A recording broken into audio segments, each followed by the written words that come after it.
Now it's time to take a break and pat yourself on the back. You now have a WordPress blog installed. Whether it was through the efforts of manually installing it or automatically installing it using that Fantastical Deluxe or that simple script setup thingy. Either way, though, you now have zero excuses on having a WordPress blog. You need to have one. You can now have one. You have one now. Now then, what we want to do is I want to cover in this short little video how to update your WordPress blog, because there will be from time to time upgrades of a major scale and of a minor scale, like where little bug fixes are taken care of to plug security holes, that you'll need to update your WordPress blog version. Now, as you recall, in our last video, I installed an older version of WordPress so that I can take this moment and show you how to upgrade. And if we go back to our dashboard here, we can just click on that, and we are now in our dashboard right here. You can see up on the top here, and this is as of like 2.7, version 2.7-ish or something like that, that WordPress got it going and started integrating their upgrade process inside of WordPress, whereas before you had to do it manually. And I'm going to show you that here in just a second. But as far as upgrading, it's very, very simple. You want to just click on this, and matter of fact, there's another method too, and that would take you to the upgrade page. Or you can come on down here to, I believe it's Tools, and click on Upgrade. Now then, before I click on this button right here, as it says here, you should have a backup done just in case something goes wrong. I mean, 99.9% of the time nothing will go wrong, but it's better to be safe than sorry. And if you recall from way back whenever we first started this video series, in creating our organizational files, you got a folder in there for backups. Well, now's the time to go ahead and use that. Go ahead and do a backup just to be on the safe side. And if you are just starting out and this is a brand new install, not that big of a deal. You can go ahead and just kind of play with fire. Just don't do a backup. But if you've got a blog that's a couple of years old, or it's just well seasoned, you got a lot of posts in there, a lot of quality comments, a lot of work went into it, you definitely want to err on the side of safety and get a backup just to be on the safe side. Now, I'm going to come back to this here in just a second. Let's head on back over to our FTP client. And if in fact you were to, for some odd reason, have to upgrade to a newer version via an FTP client or do it manually, there's a couple of things. It's real simple. You just got to keep one thing in mind.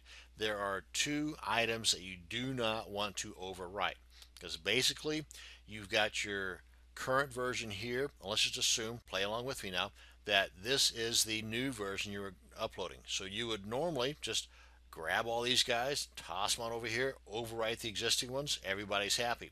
That is still the case. However, the WP config you want to leave alone, and the WP content you want to leave alone, because inside of here is all of your plugins, your guts, basically the look and feel of your blog, the theme and everything. So you want to leave this guy alone, you want to leave this guy alone. You want to be on the safe side, simply delete this and the config file from your new install. That way you don't have to worry about overriding those guys here. Aside from that, you want to upload everything in here again except for these two items, overwrite the existing one, and you are now working on a brand new WordPress or whatever version you are updating to. So that's how you would do it manually. However, I would suggest not doing it manually unless your version is just way old.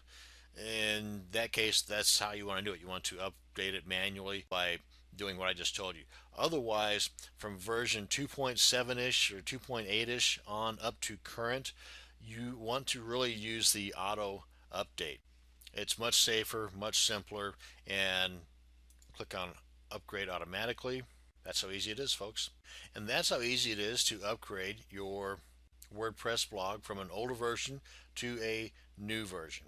It's that simple. Now, of course, one other thing needs to be mentioned, and that is in some instances, some web hosting services do not have it set up to where it's that automatic. Whenever you click on the install automatic or upgrade automatic, it's going to bring up an FTP setup to where you have to put in your username and password as if you're using an FTP client. That can be remedied by you suggesting to your web hosting company, well, a good web hosting company would remedy it for you anyway, by simply suggesting to them that you would like to have this done on an automatic basis, and that there's some SUPHP file thingamabob not sure exactly what it is exactly, but there's something that's missing in your hosting package that if it is installed, that this is how it would take place rather than the FTP client popping up. So if you get the FTP client thingy popping up whenever you do an upgrade and you don't like that, then you do have an option, a couple of options. One, change your hosting company. I wouldn't suggest that, but you can just go ahead and contact your hosting company. More times than not, folks are willing to help you out. So go ahead and get a hold of them. Let them know what you want done.